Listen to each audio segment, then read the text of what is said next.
Hey, yo, check it out, man. You tune into my brother, Mike Mother D. One-on-one with Mike D, man. Y'all subscribe to his channel. The man be serving game, giving y'all game that y'all don't know. Get on the streets y'all don't know from like 20 years history back. If you want in the streets with us, don't go around with it. Mike D, man, you doing your thizzle, boy. Hey, boy, let's get it.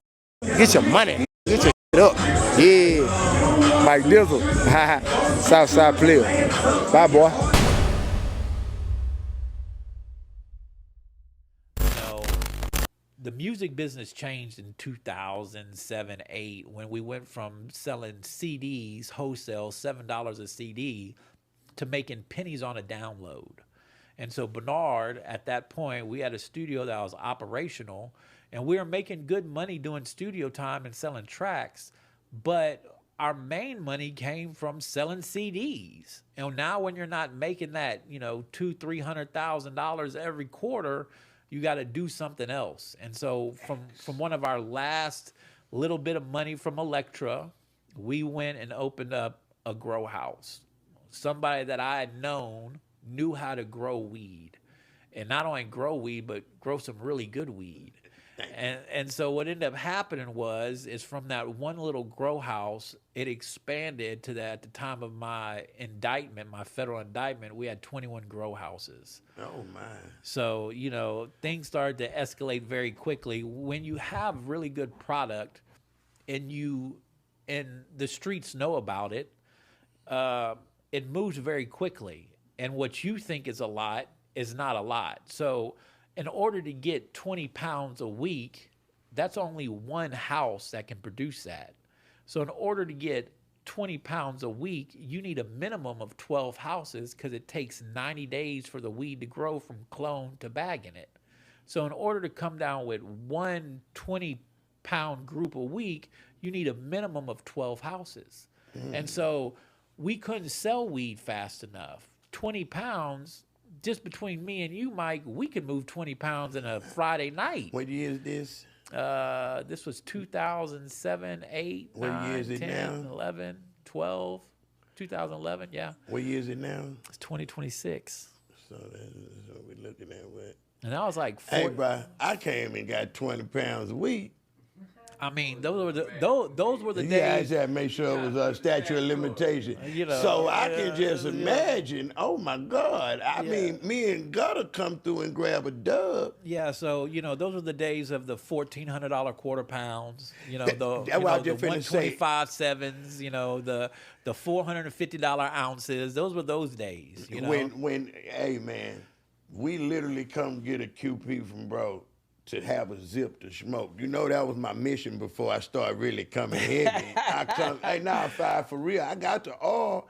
So I'm finna sell 3 zips throughout the day to be able to smoke a zip all by for yourself. free. That's right. Because a quarter pound was what you said? 1,400. 1,400. I think the sweet tooth might have been about 1,500 to 1,600. If you smoked White Widow, Sweet Tooth 3, Super Skunk, at 500 AK-47, Hold on. I'm sorry. I shouldn't have interrupted. You just did something, player. Hold on. Please take this high five. Hey, start that list back over. So White Widow, Blueberry, Sweet Tooth 3, Super Skunk, AK-47, Shoreline. Those were our products. So if you smoked those in the 2000s, you were smoking toe down shit. So I just used to love that sweet tooth. everybody had a favorite. Hey, and Bernard man. knew if you had a favorite because that was the most expensive one. Yeah, that's why I say he said 14. Bernard would hit me. Where you at, Bernard? Hey, man, I think I got more 16 in the beginning until I started getting the lows. Hey, man, I want my money, Bernard. You owe me money, guy. Where you at, boss? I tell you what, come back for part 2, and we'll be even. I don't think he got a problem with that. Not at all. Not at all. Anyway, my bad, brother. So, what ended up happening daytime was filled with going to the different grow houses, making sure the plants were growing, and the nighttime was filled with recording, working on other artists. And how many did you grow in each house? So on average, 2,500 square foot house, we could run 6 1,000 watt lights. And in each one of the houses, there'd be an average of about 125 plants in each one of the houses. And from that, we would get anywhere between 18 to 36 pounds per house, depending on what we were growing in that house. Because you don't want to grow a whole bunch of varieties in one room, because now you have different sized plants. You want to grow one variety in one house. That way all the lights can stay at the same level and all the plants can be exactly the same. But the Sweet 2-3 produce like a mug. The White Widow, the blueberries, those all produce, anywhere between, 3 ounces to 5 ounces a plant. We had plants that we would string up to the ceiling because they'd fall over. They were so heavy. We were running CO2 in the room so we could increase the nutrients by, 2,400 parts per million. That's a grower thing, if y'all know what I'm talking about. But we were able to really do some magic with these plants. And so what ended up happening is we couldn't grow it fast enough. We would sell 20 pounds in a weekend, and I remember distinctively remembering one night cutting a whole bunch of weed up with Bernard. We're supposed to meet at the studio, and he's supposed to take his, and I'm supposed to give him mine, and we're supposed to go and, take care of our customers, and Bernard ended up selling everything. And so, to get back at Bernard, I just went in the back, opened up the closet, grabbed a whole bunch of money, put it in my pockets, and told him I wasn't coming back till I spent all the money. And you just grabbed no count, that no look, that what they call it, the Michael Jordan pass. That's right. It was one of the things. If you knew Bernard and how he loved counting money, his kryptonite was toe down spending money. Because you couldn't spend it fast enough at the rate it was coming in. Any toy that you wanted, any real estate that you wanted. Anything you can think of was yours. I was literally Elroy Jetson with an unlimited budget. I could literally go in the mall, and in order for me to go out just for one evening, I needed a new fit. You're gonna go, spend $2-3 grand in the mall on your fit. You're gonna, make sure when you go to the club, you gotta have a couple bottles. That's a stack right there. You're tipping the valet guy $100 just to save your spot. You're gonna hit 3 or 4 spots in a night. Get your car detailed. Get your locks done. Hey, man, you gotta look fly from head to toe. And so when I was mad at my brother, I would spend money frivolously. Well, I spent all money frivolously, to be honest with you. It was just something that I did, They was getting so much money, Five. The boy say that that's how he, I can't wait till we got the problem, Five. You just pissed me off, Five. I don't want to talk to you for 3 hours. I'm finna go spend about 100 grand. Because now those clothes is Louis Vuitton is, it's disrespectful now. I always thought I was fly with my new iceberg fit or, something like that. But one day Bernard and I were supposed to meet for lunch, and I decided to pull off and go buy a Maserati.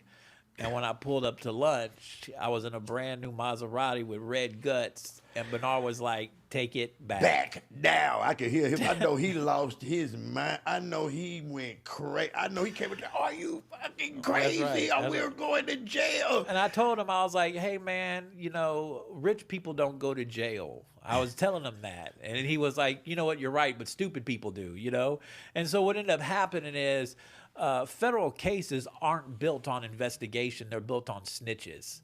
And so what ended up happening is, one of my exes pillow talked to one of her, husbands, and he ended up smoking crack in a school zone. And to get him off of that case, he told about a rapper that lived in Missouri City on the golf course on the 3rd fairway. And while I'm at the MTV Music Awards, I get a phone call from Bernard saying, hey, don't worry about it. I called Kent Schaefer. You're going to be okay. And I'm like, what are you talking about? Like, Kent Schaefer's a criminal defense attorney. What are you talking about? I'm going to be okay. And I was like, well, they raided your house while you were at the award. In Fort Bend County, the musician lives in Sienna Plantation, and officers say he had a high-tech system for growing marijuana. 11 News reporter Jeff McShann has another story you won't see anywhere else. Working off a tip, narcotics investigators with the Fort Bend County Sheriff's Office obtained a search warrant and entered the home of 29-year-old Brian Thoreau. Thoreau lives in the upscale neighborhood known as Sienna Plantation. He is a professional musician. Ladies and gentlemen. At the night the law moved in, he was reportedly in L.A. attending the MTV Music Awards. Brian Thoreau is best known around here as Toe Down, a Houston rap artist who performs rhymes about his country western roots, fancy cars, and marijuana. And it was marijuana that investigators say they found inside his home. They tell us it was a sophisticated hydro-marijuana growing operation. They showed us the expensive hydroponic lights, the CO2 generators, the timers to create different growing seasons, and how one of his upstairs bathrooms had been converted into a drainage area. The marijuana plants, we are told, are worth $1,000 a piece, and narcotics detectives tell us he had at least 50 growing in 2 rooms. The plants were cut, and the electronic equipment was taken in as evidence, and a Fort Bend County grand jury ended up indicting Toe Down. And this afternoon, only our cameras were there when deputies arrived to take him to jail. Y'all good. Channel 11, too. What do you think about all this? Let my attorneys figure this out. He has hired well-known defense attorney Ken Schaefer. But for now, Toe Down, staring into the camera, he's headed downtown.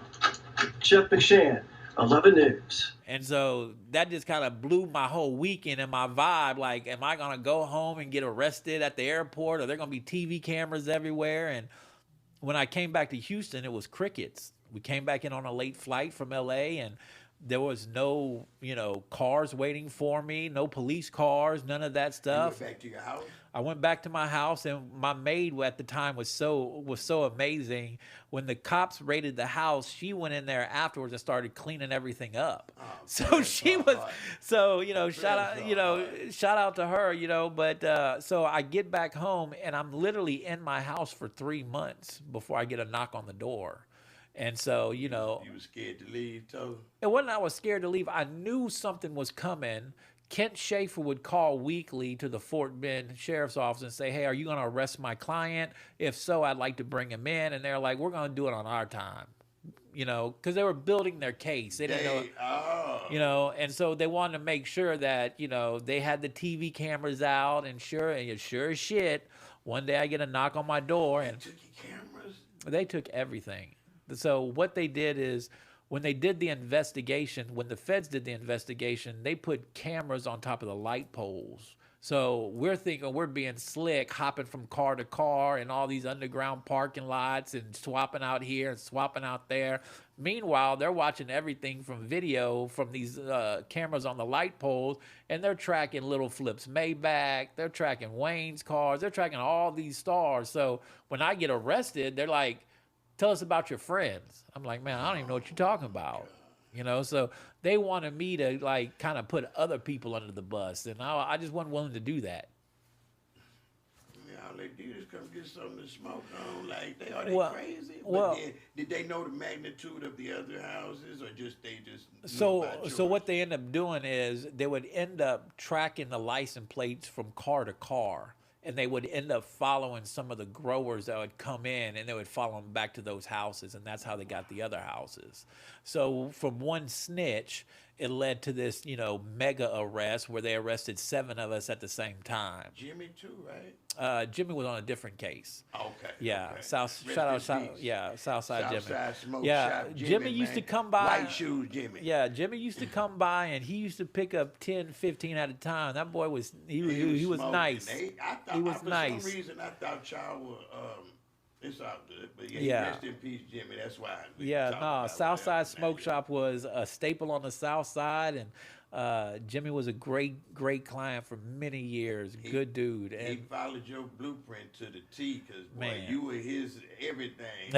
He got attached to me and Roe, and we didn't let him go. that's right. That's That's right. why every year at that block party it was either Roe or Mike D and Roe. You know That's what right. I mean? There's That a was lot my of great guy. times out there with him. But So okay, let's go back. So when the feds you say you left off saying when the feds building the case, they make sure that they have the cameras, and before they came and picked you up, they wanted to review all the cameras.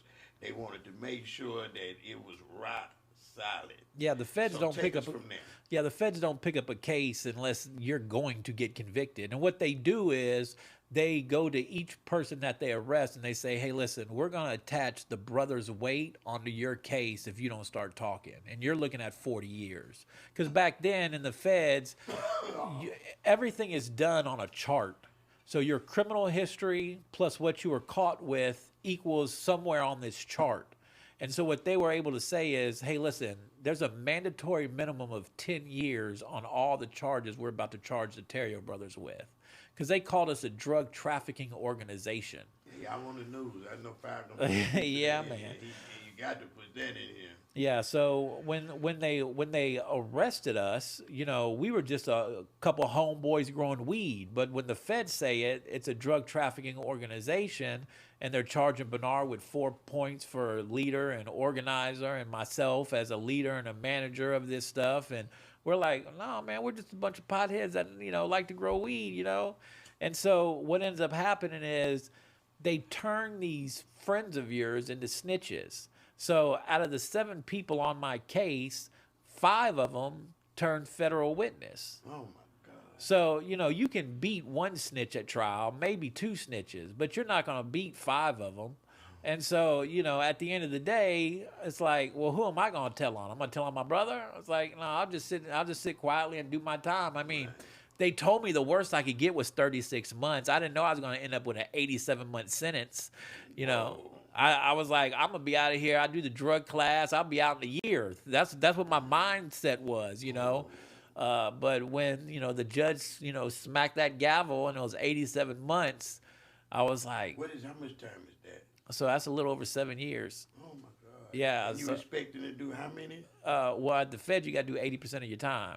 So I end up doing. What was in your head that you were thinking you was? I was maybe thinking, getting the drug class, 36 months, being home in a year, 18 months tops. That's what my mindset was. That's what I had, stashed away, where I was going to be home in a couple years and everything's going to be gravy and I'll be all right. And, I didn't think about lasting 5 years in the Feds. That's what I ended up doing, 5 years and some change, in the Feds, And, Okay, so talk about how they you say you were at the house waiting 30 days. Let's go from there. How did they? Yeah, so I'd watched this DVD on this guy of Never Get Busted. It was these DVDs that were ran advertisements in the back of High Times, and they talked about how if the cops ever approach your door, tell them to have the dispatch call you on the phone to explain the warrant to you. And, I'm watching this DVD taking all this in, right? So the Fort Bend County knocks on the door. They say, open up, we have a warrant. And I'm like, okay, have your dispatch call me on the phone. And before I could even get have your they kicked in the door. It was already there. And I mean, at that point, I'm like, all right, ain't nothing I can do. There was drugs I'm trying to flush down the toilet. There's like everything you see that coming, but you got your personal. Well, listen, I'm not gonna lie. I was so fly with it the night before. I had a couple chicks over there. Right. The cocaine was left out on the plate. I'm trying to get to the back to try to flush it before I get another charge. There's pills in the cabinet I got to get rid of. I mean, it's just everything. There's drink in the refrigerator. It's like, You just having a blast every night till they come. Exactly. And I'm thinking to myself, I'm going to tell them this over, through the door so I can walk around the house so I can get rid of all this stuff. But before I could even get the words out, they were in the house. Money Pro, baby. Pulled up, shout it. You asked for it, you got it. Smoke that beat, open verse challenge. Make sure you go to youtube.com, type in GMP LILC. Pick this beat right here, you know what I'm saying? Then go rap the verse. The winner gonna receive an interview with one-on-one with Mike D. So make sure you tag him. Now don't tag him, collab with him, you know what I'm saying? Collab with me. Collab with Pure Talk, no Pure Talk. Collab with Rap Economics, man. Represent, man. R.I.P. Screw, R.I.P. Michael 5000, man. It's on us.